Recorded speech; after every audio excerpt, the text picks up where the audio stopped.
Today's moving day. Time to get that box in the back of that truck. So let's talk plan.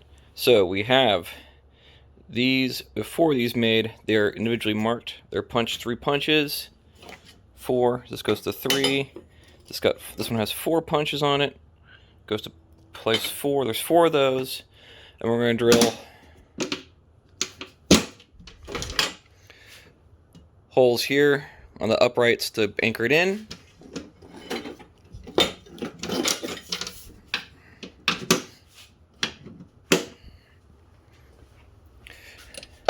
Our 3 spacers. Switch row mount. I have the actual 3D print mount in the house. First thing I need to do today, though, is get that welder that's set for aluminum be set back up for steel. Because what we're going to do, place this thing in position, get in the right spot. We're going to drill and riv nut those pieces in, and then we are going to actually bolt these into position, mark it, tack it, take off the box, finish welding it. As you can see, took off the treads, took out the jack, basically the 2 heaviest things in here that I could easily remove to make this move a bit easier. I'm going to vacuum it out and then get the welder over.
We'll go through the frame and then into the back, pull this back, draw the other side larger for the rib nut, place the rib nuts, silicone in.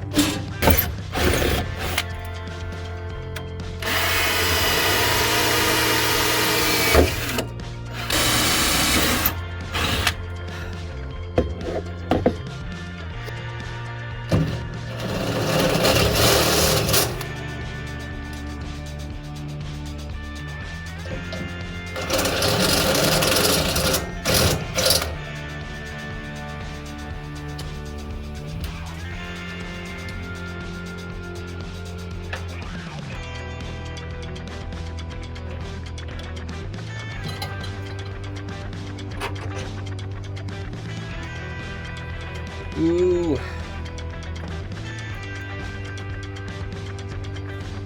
Dang it, we gotta go to the store.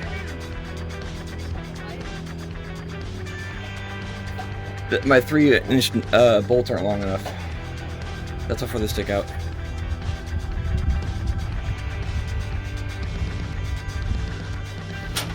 Small delay later, 4-inch bolts.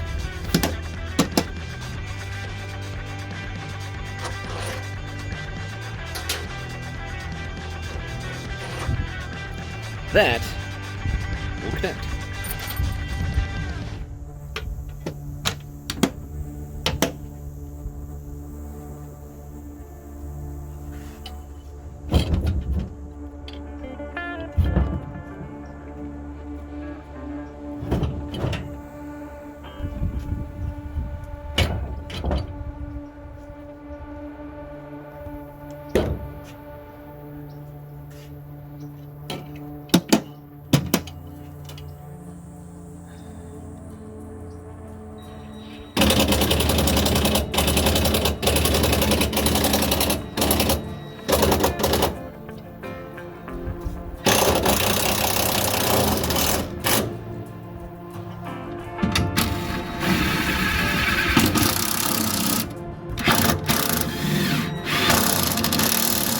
getting kind of windy, so I'm kind of keeping this out of the wind.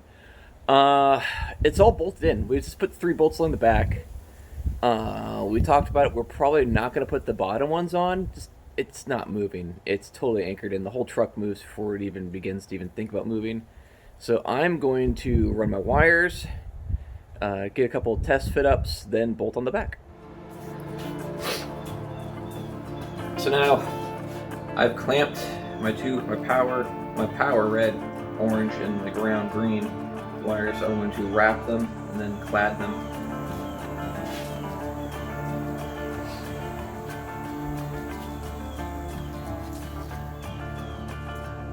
Is this really needed? Not really, but it makes everything last a lot longer, and the whole day of this vehicle is supposed to last a while.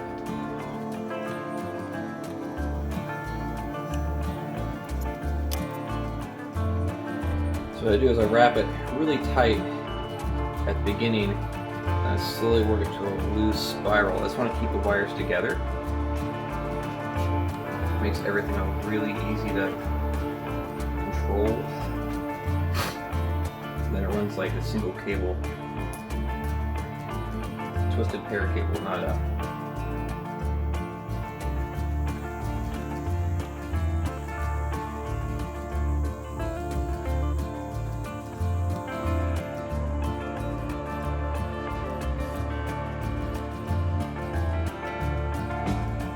yeah, I use the electric tape, but guess what? I got plenty of them.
So that's something I don't particularly like. There's a sharp edge right where my finger is, right here.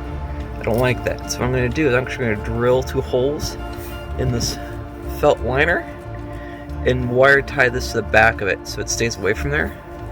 Then I'm going to come down, wire tie up into there through this hole in this slot, then drop down and wire tie here, run along this body, then snake back over at the end.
ground bar, my ground bar bus. So let's figure out how much wire we want. Trim it down. Not much.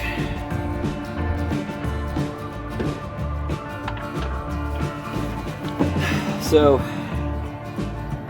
we got going on here. I don't have a load disconnect. That's fine. I have my hot, which is my primary hot. Then I have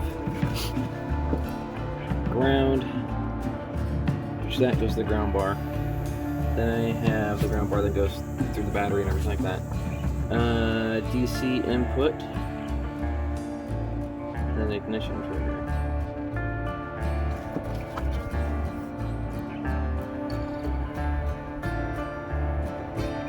So the very last one is the DC input. Yep. Phillips. Should know better because it's first. Next thing I need to do is run this ignition trigger. I could run some really dainty wire. I'm running a little bit oversized because normally it's more armored, more everything. And I'm going to run it into that fuse box, and then before days out I got to figure out which one is the ignition on, so that'll tell the vehicle, tell this guy when to start actually pulling from the battery. Otherwise it'll pull from the two starter batteries all the time if it didn't have that signal, and eventually kill it, not doing a very good job at isolating. So I was originally trying to find a fuse somewhere in the engine bay, as I'm used to doing with Toyotas. I luckily remembered that we have a blunt end wire spool down here on the front driver's side wheel well. The white with the blue stripe is the accessory / run, so that's ignition on. So I'm going to run my ignition on trigger to that, back to the red arc.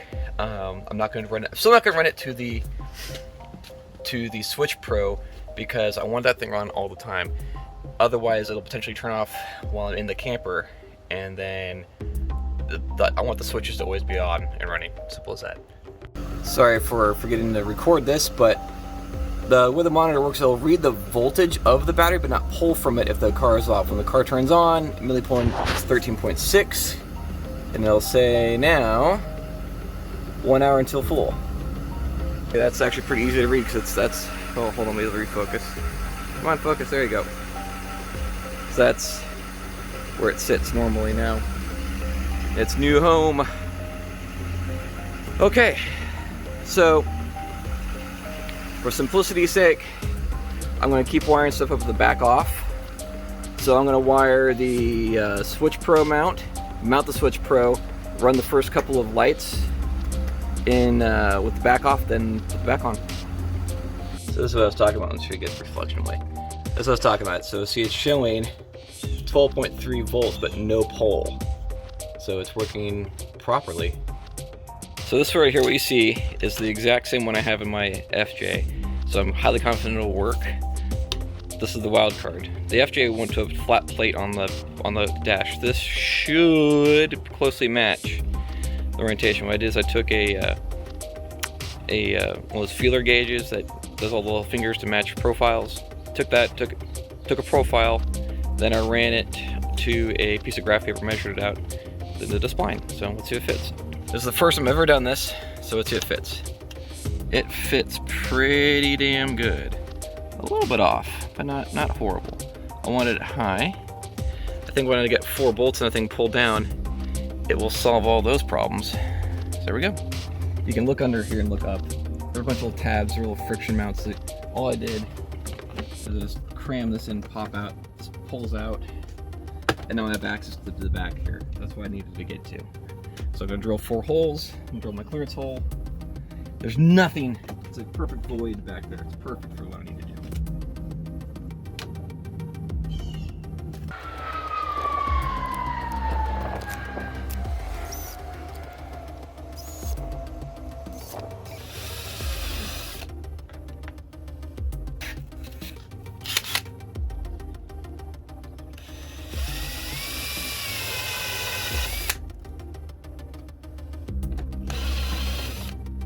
Do not worry about voiding any warranties. Hardware choice is always quarter 20. It's simple, it's reliable, it's overkill for most things, and not huge at the same time. So what I'm going to do is these holes are exactly 1/4 inch, so it takes a little bit of clearance to get them through.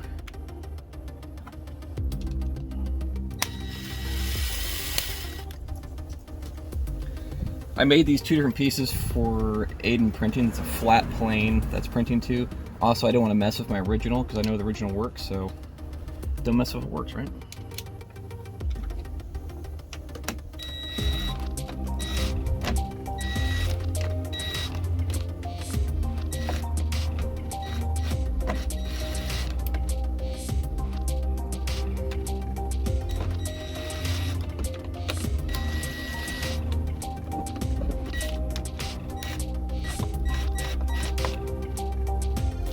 Don't need a lot of it, so I'll leave it there for later, because I'll probably need it. One wrap over, then go back, over on itself. Then I get the brake set.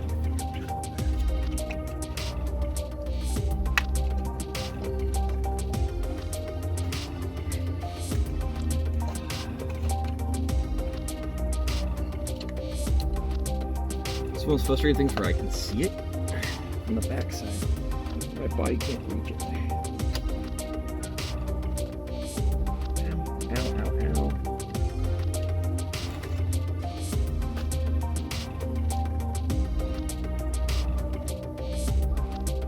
Maybe like an extra knuckle.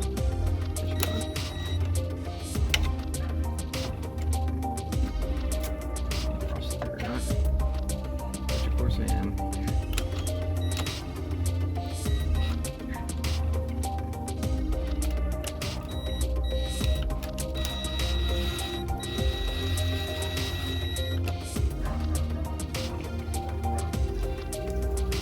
What's up?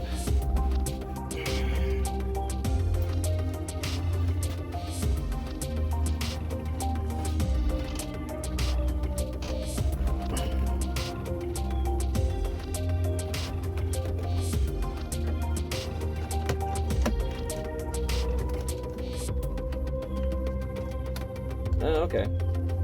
Okay, I see what's going on. I got permission. Ah, it's out!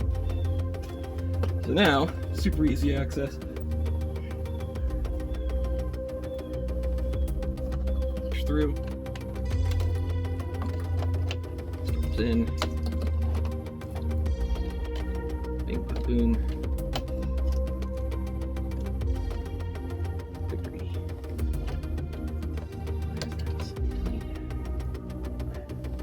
There it is.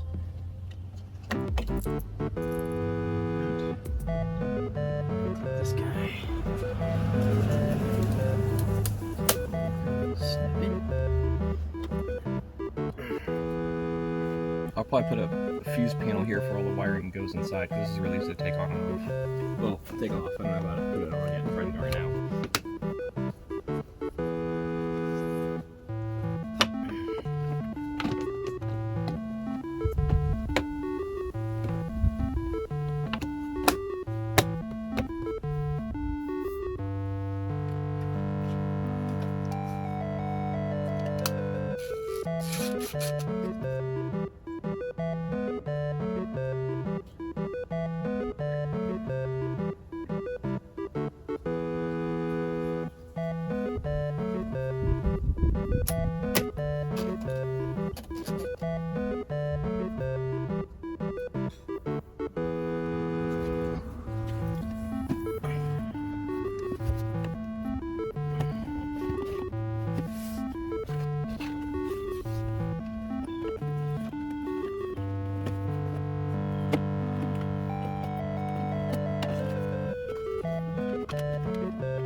So behind there, right there, is where I gotta go. So I gotta roll this back a little farther, get a better angle at it, wire that up. Whew, that's dusty. I've tried for a while to get a good angle at this. This thing is so cluttered down there. As soon as I got a decent angle, the camera would fall and just nastiness. So I'll show you before and after. here they all are, wired up. Let me zoom out a little bit. Oh, wrong way. Zoom out a little bit. So I had to use this as a kickstand to keep this open from closing on me. My lesson learned. The MasterCard charges like son of a bitch.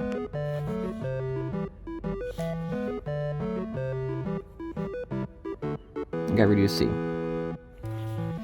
Lessons learned. MasterCard charged like $1 more for 3 feet as opposed to 1 foot. I did 3 foot and 1 foot thinking that's all I needed. I should have just gone 3 foot and 3 foot and trimmed off the extra.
Okay, so I drew 2 lines where the beams are on the back. I'm going to line this up where I want it, then I'm going to put in the same D-ring anchors to hold it in.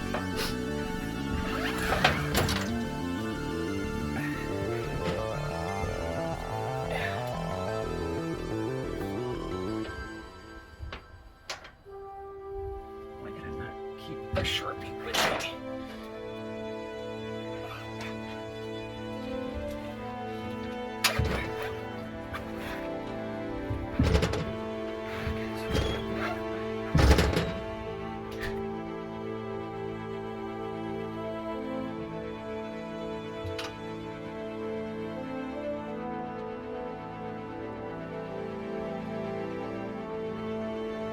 That wasn't too hard. That's gonna convince us to go back. Nah. I think. I'm losing.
It's just something to get light in there and see what's in there, not, try to get the bug on demand.